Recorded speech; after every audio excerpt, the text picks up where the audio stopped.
Hello there everyone, welcome back to our channel. In today's video, you are going to see how to stop receiving WhatsApp messages without blocking someone.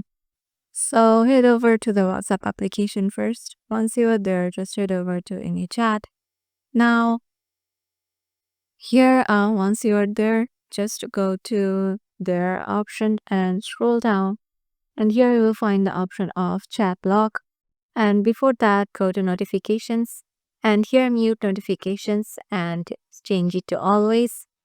And click on OK. Now go back and now go to chat lock, turn it on, and now tap on continue.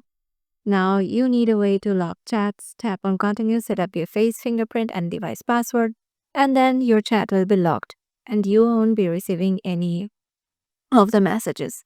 All the chats, if you want to access all the chats, you have to just give the password and then you can see the messages.